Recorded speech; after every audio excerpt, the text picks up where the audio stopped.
پڑھتے اللہ تعالیٰ نے ہمیں نعمتیں دی، اللہ تعالیٰ نے ہمیں عظمتیں دی، ہمیں رزق فراوانی دی یا غربت بھی دی، تو اس کے اندر امتحان رکھا ہے کہ اے میرے بندے، دیکھ میں تجھے دنیا دے کے آزماتا ہوں اور دنیا کی تمام آسائشیں دے کے بھی آزماتا ہوں، اور پھر اس کے بدلے میں اجر عظیم تمہیں عطا کرتا ہوں۔ ایک دن تم نے میرے پاس لوٹ کے آ جانا ہے، اس دنیا میں اتنا دل لگانا جتنا تمہیں اس دنیا کے اندر رہنا ہے۔ عزیزان گرامی، ہم لوگ یہ بھول گئے ہیں کہ یہ ایک بد گلی ہے، یہ دنیا کی زندگی، اور جس کا آخر جو ہے وہ موت کا وہ گڑھا ہے، جو حالت تنہائی ہے، حالت وحشت ہے اور مقام حساب و کتاب ہے۔ اس دنیا کی اس گلی کے اندر ہمیں اتنی رنگینیاں دیکھنے کو ملتی ہے کہ ہم اس کے آخر کو بھول جاتے ہیں۔ وہ تنہائی کا وہ گڑھا جو ہر جمعے کے خطبے میں یاد کروایا جاتا ہے کہ وہ گڑھا جو تنہائی کا گڑھا ہے، وحشت کا گڑھا ہے، اور صرف تم نے ہونا ہے اور تمہارے اعمال نے ہونا ہے، تاکہ ہم لوگ جو اس دنیا کی رنگینیوں کے اندر مست ہو گئے ہیں ہم جاگ جائیں، اور یہ ہر ہفتے یہ اعلان ہمیں جو ہے یہ سکھاتا ہے کہ دیکھو مقصد جو ہے وہ خدا کی رضا ہے۔ جو بھی عمل کرو، چاہے وہ چھوٹا ہے چاہے وہ بڑا ہے، چاہے وہ جو بھی عمل کر رہے ہو، چاہے وہ حلال کر رہے ہو یا مباح کر رہے ہو، مستحب کر رہے ہو، کیا نیت ہونی چاہیے؟ قربتاً الی اللہ، اے پروردگار تو راضی ہو جاؤ۔ ہم محمد والے محمد کو کیوں مانتے ہیں؟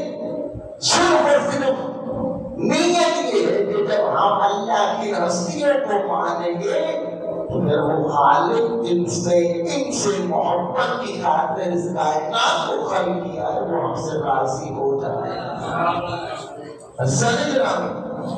اللہ تعالیٰ وہ کریم پروردگار ہے کہ جس نے ہمیں ہر چیز عطا کرنے کا وعدہ کیا ہے، لیکن مشروط کر دیا کہ دیکھو تم مجھ سے مانگو گے تو میں عطا کروں گا، تم توبہ کرو گے تو میں تیری توبہ قبول کروں گا، ہاں تم میرا ذکر کرو گے تو میں تیرا ذکر کروں گا۔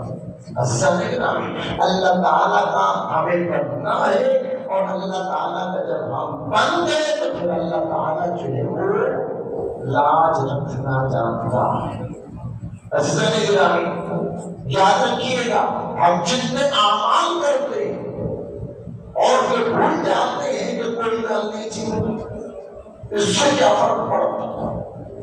جی ہم جب بھی گناہ کریں یا ہمارے بہن بھائی کا جب بھی گناہ کریں یا ہماری اولاد کوئی ایسا غلط کام کر رہی ہو کہ ہمارے آبا و اجداد کی بھی ویسی تربیت نہیں تھی، ہمارا دین جو اللہ تعالیٰ کا دین ہے، رسول اللہ اور محمد والے محمد کا دین ہے، ہم اس کی تعلیمات بھی ہمیں اس کی اجازت نہیں دیتی ہیں، اور جب پھر ہمارے سامنے وہ بات آتی ہے، ہمارے آنکھوں کے سامنے وہ گناہ ہو رہا ہوتا ہے، تو ہم جب یہ کہہ دیتے ہیں نا کچھ نہیں ہوتا، تو عزیزان گرامی یہ کچھ نہیں ہوتا کہ آپ کی گردن کے اندر ٹھنڈا ڈل جاتا۔ کیوں؟ اگر یہاں بیٹھ کے آپ نے تو روک لیا ہوتا، ٹوک لیا ہوتا، سختی کر لی ہوتی تو کسی کی ضرورت نہیں تھی کہ وہ ایک قدم بھی آگے بڑھانا، لیکن اگر کام آپ وہ کر رہے ہیں، بے حیائی وہ کر رہے ہیں، معاشرہ ہمارے سامنے اور ہم معاشرے کے فرد ہیں اور ہم سب کی گھروں کی یہ عام روٹین ہے کہ ایسا ہو رہا ہے۔ عزیزان گرامی، یہ جو کہہ دینا کہ کچھ نہیں ہوتا، قرآن کہتا ہے بہت کچھ ہوتا ہے۔ ہم اسی کے اندر ایک خطبہ جمعہ کے اندر بھی اس آیت کی تلاوت کرتے ہیں، اور ہر جمعہ یہ مشق کروائی جاتی ہے کہ اللہ تعالیٰ نے ہمیں بڑے آسان فہم نفسوں میں یہ کہہ دیا ہے فَمَن يَعْمَلْ مِثْقَالَ ذَرَّةٍ خَيْرًا يَرَهُ وَمَن يَعْمَلْ مِثْقَالَ ذَرَّةٍ شَرًّا يَرَهُ. جس نے ذرہ برابر نیکی کی وہ اس کو پائے گا، جس نے ذرہ برابر گناہ کیا خطا کی وہ اس کو پائے گا. یاد رکھیے گا ہمارا یہ بدن جس کی آسائش کی باتیں ہم کئیوں کے حق کو مار لیتے ہیں، کئیوں کے مال کو غصب کر لیتے ہیں، کتنوں کے حقوق جو ہے وہ سلب کر لیتے ہیں. ان میں صدقیوں کے حصہ جو ہے روز قیامت ہمارے خلاف گواہی دینے والا. یہ آپ یہ ہمارے خلاف گواہی، یہ کام ہمارے خلاف گواہی دے، یہ زبان یہ ہمارے خلاف گواہی دے، یہ ہمارے ہاتھ ہمارے پاؤں سب ہمارے خلاف گواہ ہے. یہ بدن ہمارے پاس امانت ہے اور یہ جب چلا جائے گا روح اس سے نکل جائے گی تو اب یہ ہمارے خلاف ہے. اور دن آج ہی کا یہ دن یہ گواہ ہے کہ اس شخص نے یہ گناہ کیا ہے. یہ زمین کا ذرہ ذرہ اس میں گواہ ہے کہ اس نے یہ نیکی کی یہ گناہ کیا. بس اتنا نہیں کرا ہمیں یہ زندگی ایسے گزارنی ہے کہ ہاں ہر طرف سے ہمارے کو پہرے اور وہ پہروں کے اوپر خود پروردگار موجود ہے. اللہ تعالیٰ نے ہمیں محمد والے محمد جیسی ہستیاں اس لیے بھیجی کہ ان کو عالم بنا کے بھیجا، اور عالم کا کام ہے کہ ان کو پھیلانا، لوگوں تک پہنچانا اور ایک ایک کو پڑھانا. اور محمد والے محمد نے یہ ذمہ داری آسان طریقے سے انجام دی. ان کی تعلیمات ہمارے سامنے ایسی ایسی تعلیمات کہ ہمیں دشمن نے کہا یہ تو کوئی اسلام ہے جو رسول اللہ کا اسلام تھا، تو رسول اللہ گئے تھے ہم نے خوشی منائی تھی، یہ تو کوئی اسلام ہے جو مولا علی کو شہید کیا تھا. پھر بھی ویسے کا ویسا مولا حسن کو شہید کیا، مولا حسین کو شہید کیا، ایک ایک کو شہید کرتے گئے. پھر بھی یہ تعلیمات زندہ تھی، زندہ ہے اور زندہ رہنے کی کہ رسول اللہ کا آخری جانشین ہمارے وقت کے امام امام زمانہ علیہ الصلوۃ والسلام آج ان کا پہراوا ہے، آج ان کی حمایت ہے، آج ان کی رہنمائی ہے. گرامی ہم ان آئمہ کے ماننے والے ہیں جنہوں نے کبھی ہمیں تنہا نہیں چھوڑا. جب ہمارے پر مشکل آتی ہے تعلیمات جو ہم نے لی ہوتی ہیں وہ ہمارے ساتھ چھوڑ جاتی ہیں، تو جب ہم ان سے دل لگاتے ہیں تو محسوس کرتے ہیں کہ زبان تو ہماری چل رہی ہوتی ہے لیکن الفاظ ہمارے نہیں ہوتے. گرامی کئی مقامات ایسے عبارت اس پر مجھے نہیں جانا ہے کہ میں مثالوں کے اندر آپ کو وضاحت دیں. آپ سے جانتے ہیں کہ جب کبھی آپ کو اپنے مخالفین کی محفل کے اندر بیٹھنا پڑے اور ایسا وہ آپ کے آگے سوال رکھ دیں، آپ کہیں گے یہ تو میرے ماں باپ کو بھی اس کا نہیں پتا. کہتے ہیں بی دشمن آپ کا ہونا، دشمن آپ کا میرا تو ہے نہیں، بہت اچھا وہ لگاتے ہیں. وہ ایک لحظے کی جو آپ وہاں پہ لوگ لگاتے ہیں تو پھر ایسے ایسے جواب آپ دے رہے ہوتے ہیں، ایسے ایسے دلائل بیان کر رہے ہوتے ہیں کہ آپ خود تنگ رہ جاتے ہیں. کبھی پڑھے گی تو عزیزان گرامی یہ آپ کی زبان نہیں چل رہی ہوتی، یہ ان کی زبان چل رہی ہوتی. پروردگار جس نے اپنے دین کو پھیلانے کے لیے اور ان کو بچانے کے لیے اپنی زندگیاں خرچ کی ہیں وہ اس کو بچانا چاہتے ہیں. ہماری ذمہ داری ہے کہ ہم تعلیمات محمد والے محمد کو سیکھیں، ان کو اپنی زندگیوں پہ لاگو کریں. اصل گرامی یہ ہماری نسلوں میں آگے بڑھنی چاہیے. اگر ہم یہ کام نہیں کریں گے، یہ درخت اپنے ہاتھوں سے نہیں لگائیں گے تو پھر ہمارا جو کنبہ ہے وہ بغیر صاحبہ کے رہ جائے گا. یہ محمد والے محمد کی محبت گرامی صرف محبت یہ درس سیکھوں کی تعلیمات کو لے کے آگے چلنا ہے تاکہ کامیابی ہمارا مقدر بنے. لیکن اگر ہم کی تعلیمات کو نہیں حاصل کرتے ہیں تو پھر اپنا انجام خود ہی دیکھ لیں کہ میں محمد والے محمد کی کس کہنے پہ پورا کر رہا ہوں.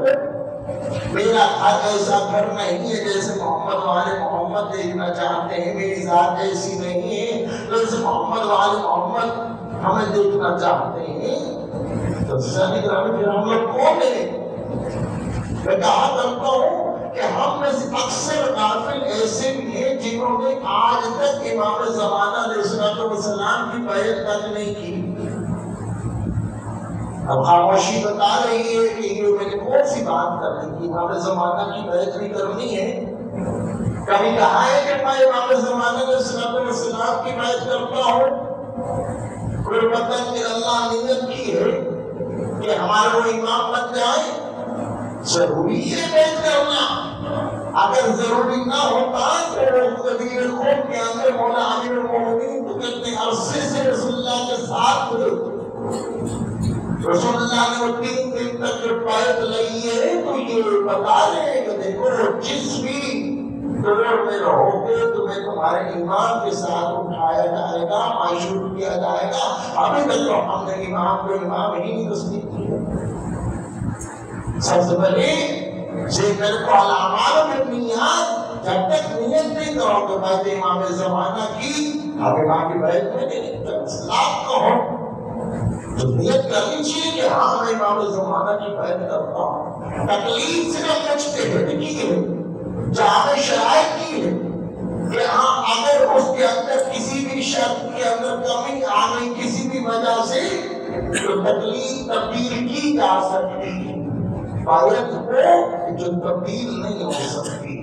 ہم امام زمانہ کی تقلید نہیں کرتے، ہم امام زمانہ کی بیعت کرتے ہیں.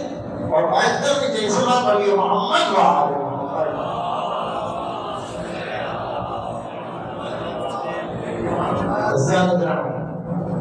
یہ جو ایام یہ چل رہے ہیں یقیناً اگر تاریخ کا مطالعہ کریں تو آج وہ سخت دن ہے جس کی وجہ سے مولا سجاد زندگی بھر الشام الشام الشام کہتے گریا کرتے گریا. میں نے عرض کیا تھا کہ عام گریا نہیں تھا بلکہ خون کے آنسو تھے. حسین گرامی 29 محرم کو یہ قافلہ مکہ سے پہلے شام کے باہر پہنچا. میں نے جملہ جان کے کہا تھا کہ کتنے آپ پہنچتے ہیں. فرق کیا تھا کہ آج کے دن اس قافلے نے وہاں پہنچنا ہے تاکہ شام کو سجا لیا جائے. سفیروں کو دعوت جو دی گئی تھی وہ پہنچ جائے، ہر طرف آمادگی ہو جائے. تو اس قافلے کو ان باقیوں کے اس اسیروں کے اس قافلے کو شام کے اندر داخل کیا جائے اور خوشی منائی جائے. لیکن انعام کی لالچ میں لعینوں نے گھوڑوں کے ساتھ بھگایا تھا کہ ہاں ہم جلدی پہنچیں گے اور ہمیں انعام زیادہ ملے گا. کتنے بچے گرے، کتنے مستورات گری. صرف گرتی نہیں تھی بلکہ اونٹوں کے پاؤں کے نیچے روٹی آتی. یہ لوٹا ہوا قافلہ ایک ہی رسی کے اندر شام کے باہر جب پہنچا تھا تو کہا تھا ابھی تو اہتمام نہیں ہوا، ابھی شام اتنا نہیں سجا جتنا کہ ان کے شیان شان خوشی ہے اور ہمیں سجانے کے لیے وقت چاہیے. تو یہ مظلومیت اہل بیت محمد والے محمد ہے کہ 15 اذانیں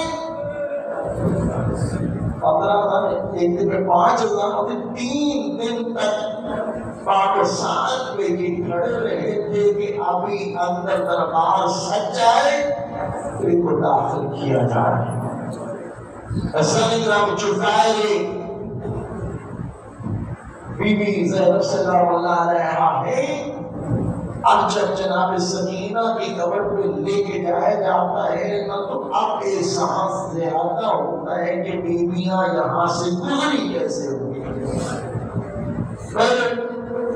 چونکہ حمیدیہ سے جاتے میں بڑا بازار تھا، اب پیچھے سے لے کے جایا جاتا ہے، ان گلیوں کو بندہ دیکھ کے دھاڑے مار مار کے روتا ہے کہ ان گلیوں میں دور جانے پر لے کے جایا کیا؟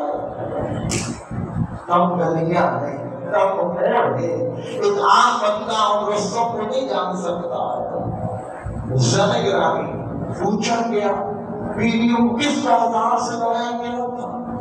علماء فرماتے ہیں کہ شام کا کوئی ایسا رستہ نہیں تھا، ایسا کوئی گلی نہیں تھی، ایسا کوئی بازار نہیں تھا جہاں سے ان کو پھرا پھرا کے نہ لایا گیا۔ جس دروازے سے بھی آپ اس مسجد اموی میں دربار جزید میں داخل ہوتے ہیں، ہر دروازے پہ لکھا ہے باب سبایا ہے۔ سبایا کہتے ہیں قیدیوں کا دروازہ۔ پوچھا کہ یہ کیوں کہا؟ اس دروازے سے بھی بیویاں لائی گئی، اس دروازے سے بھی لائی گئی، اس دروازے سے بھی لائی گئی۔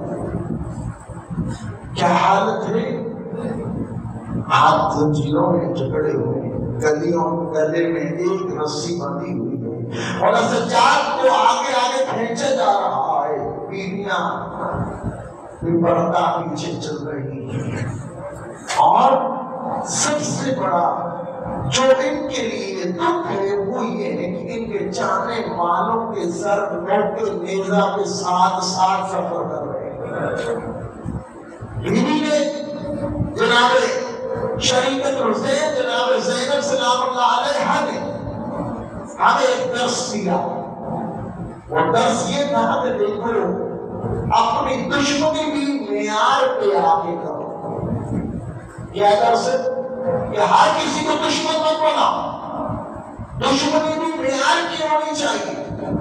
کربلا میں دکھوں سے بھر کے اپنے بھائی کے لاشی کو بے گوڑ کفن چھوڑ کے کتے صحبا میں الوداع کہہ کے بیوی جب چلی ہے تو بیوی نے کسی قاتل کے آگے شکوہ نہیں کیا، کسی کے آگے احتجاج نہیں کیا۔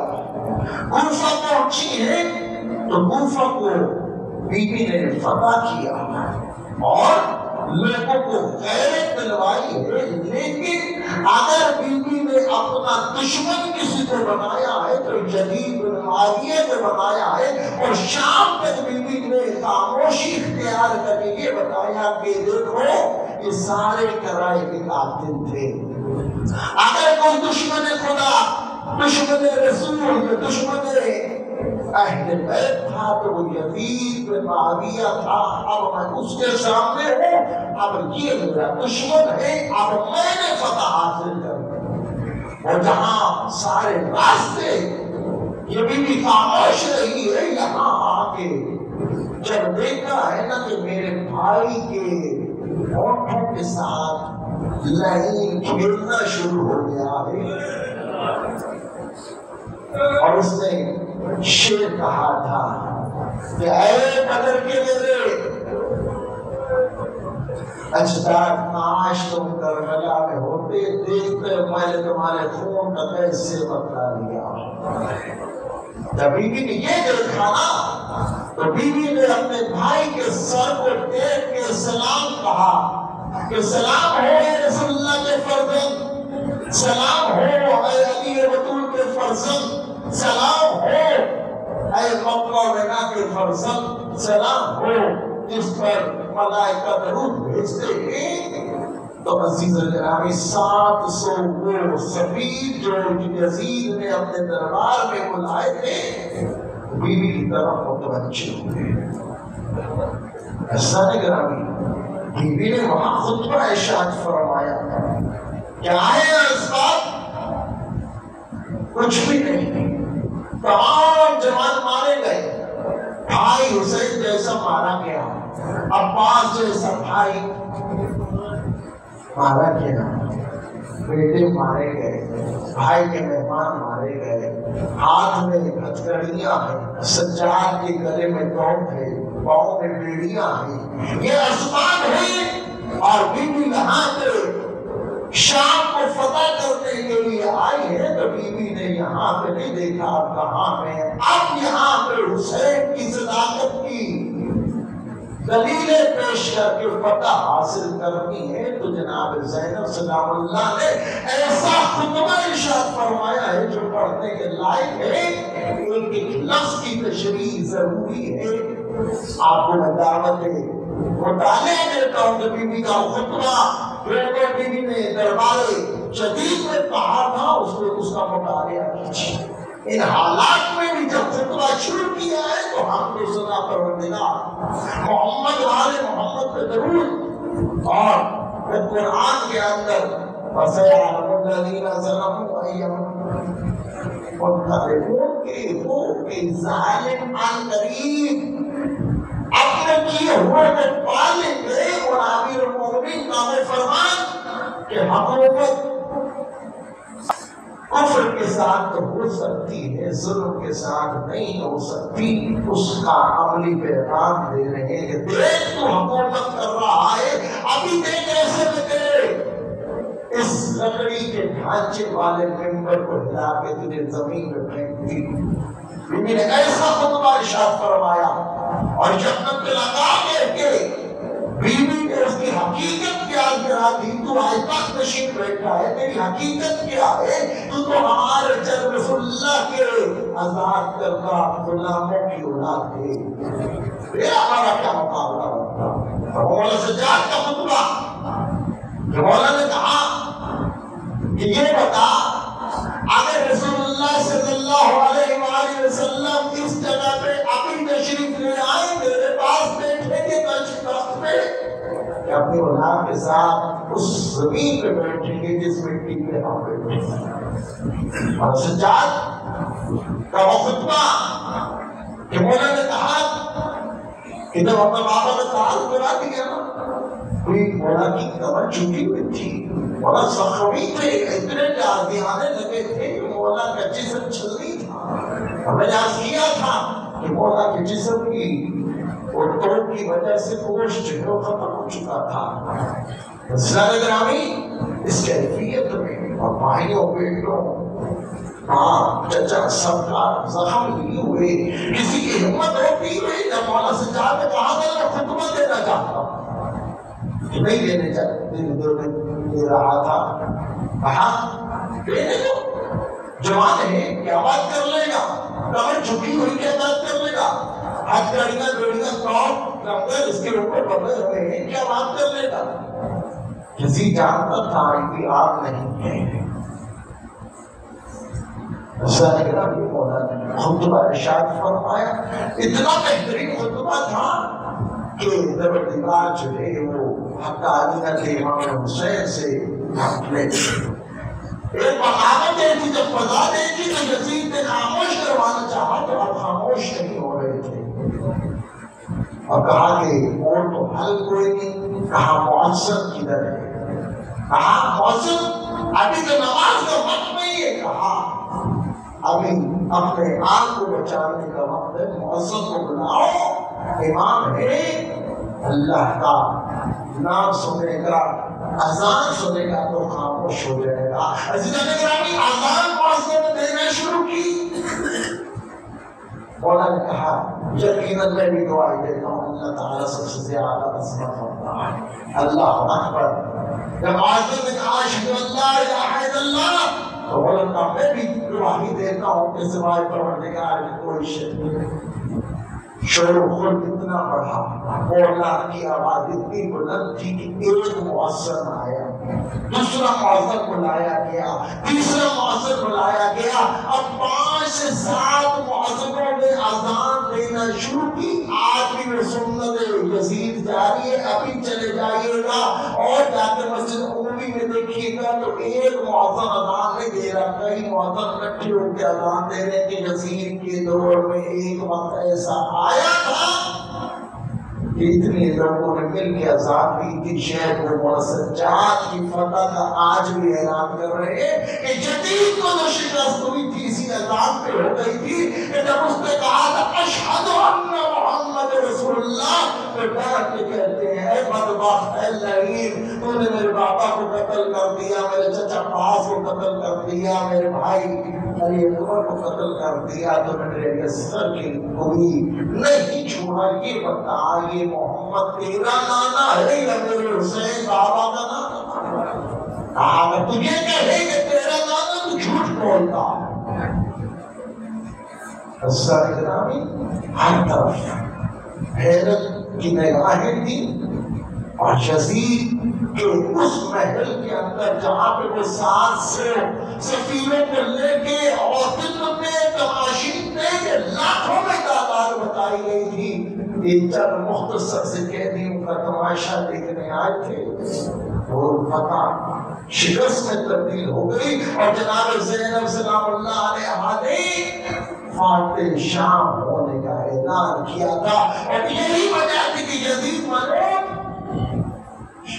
اپنے کیے پہ نازل ہوا کہ نہ ہوا، وہ مجبور ہو گیا کہ ہاں بدودھائیوں کو جناب امام سجاد کو آزاد کر دے، اور جناب زینب نے بھی کہا تھا ایک جانے سے پہلے اپنے بھائی کی فرش آزاد روز شام کو بنا کے جاؤں گی۔ پہلی مجلس جو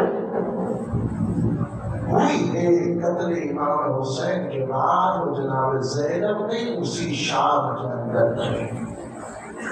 لیکن ہائے افسوس کہ وہ 4 سالہ سکینہ جو شام تک پہنچ تو گئی تھی کہ کبھی تماچے کھائے، کبھی گوشوارے چھینے گئے، کبھی بغیر پتا کے اونٹوں کے اوپر باندھی گئی، جب شام پہنچ گئی تھی نا تو ہر طرف سے گری آواز آتی تھی بابا بابا، اتنا گریا کرتی تھی، اتنا گریا کرتی تھی کہ ایک رات یزید نے پیغام بھیج دیا اس بچی کو خاموش کر دو۔ کہا غزلان نے اے سجاد اپنے بچی سے بہت نہ رویا کرے، کہا اپنے بابا کو روتی ہے، بابا کی آنکھوں کے سامنے ذبح ہوا ہے، بابا کا غم یہ ہوئے کیسے اسے منع کر دوں کہ وہ نہ روئے؟ کہا یزید کا پیغام ہے کہ میرے آرام میں خلل ہو رہا ہے، میں سو نہیں پا رہا، بچی اتنا شدت سے روتی ہے۔ کہا وہ سبیل ہو سکتی ہے کہ سکینہ نہ روئے؟ کہا اس کے بابا کا سر کافی دنوں سے اس نے نہیں دیکھا، اس کے بابا کا سر بھیج دو۔ یہ نہیں روئی۔ ایک روایت جو بتا کہ 5 سفر کو جب مولا کا سر بی بی کو دیا گیا تھا تو بی بی نے اپنے سینے پہ سلا لیا تھا۔ روایت بتاتی ہے کہ سکینہ پڑھ کے استقبال کرتی، لیکن کیفیت تھی کہ اٹھ نہیں سکتی تھی، ہڈیاں پانی ہو گئی تھی۔ سکینہ نے کہا تھا اٹھ نہیں سکتی، میرے بابا کا سر میرے سینے پہ رکھ کے پہلے میں سوتی تھی، آج بابا کو اپنے سینے پہ رکھ کے پتہ نہیں کیا باتیں کی ہے کہ سکینہ کی آواز خاموش ہو گئی۔